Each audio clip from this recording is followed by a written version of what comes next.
ሰላም እንዴት ናችሁ? ደህና ናችሁ? እኔ ያለው እግዚአብሔር ይመስገን። እስኪ እንግዲህ አዲስ ዩቲዩብ ከፍቻለሁ። ሁላችሁም እየገባችሁ ላይክ፣ ሼር፣ ሰብስክራይብ አድርጉልኝ ማለት ነው። በተለይ ሼር አድርጉልኝ እና አበረታቱኝ። የሀገሬ ልጆች ሁላችሁም እንድታበረታቱኝ እጠይቃለሁ። እንግዲህ ሳውዲ ብርድ ገብቷል ቤተሰቦች። በጣም አሁን በጣም ይበርዳል። እኔ ምንም ሰውነት ስለሌለኝ ይሆን አላውቅም፣ በጣም ይበርደኛል። እና እንዴት ናችሁ? ደህና ናችሁ ወይ? እኔ ያለሁኝ እግዚአብሔር ይመስገን። የሳውዲ ኑሮ እንዴት ይዛችኋል? ዛሬ እስኪ አንዳንድ ነገር እነግራችኋለሁ ማለት ነው። እናንተ ደግሞ ምን እንደገጠማችሁ እስኪ ሳውዲ መታችሁ ምን ገጠማችሁ? አዲስ እንደመጣችሁ ማለት ነው። ሁላችንም ከገጠር ስንመጣ ብዙ ነገር ሊገጥመን ይችላል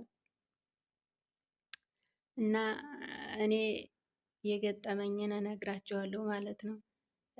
ምንድን ነው እኔ የገጠመኝ እንደመጣሁ እውነት ለመናገር ሁሉ ነገር አዲስ ነው የሚሆንብን። አየሩ፣ ሁሉ ነገር፣ ሰዎቹም በጣም አዲስ እንደመጣችሁ በቃ መቆሚያ መቀመጫ የለም። በዛ ላይ ቤቱ ሁሉ ነገሩ ቆሻሻ ነው። ሁሉም ነገር ይበዛል፣ ስራ ይበዛል፣ ብዙ ፈተና አለው።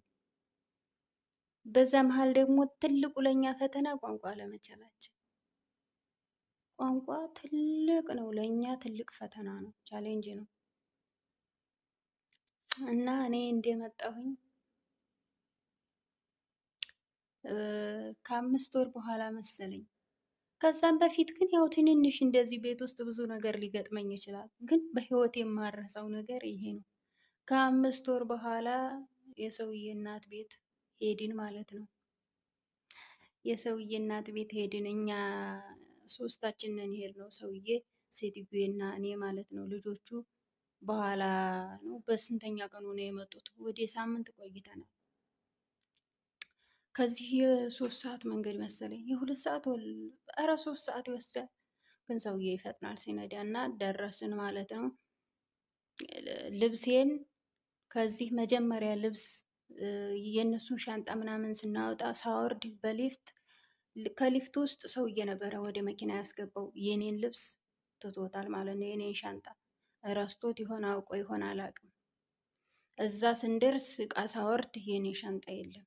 የኔ ሻንጣ እኮ የለም ስለው ሰውዬ ልክ ልጆቹ ጋር ሲደውል ሊፍት ውስጥ ነው ያለው።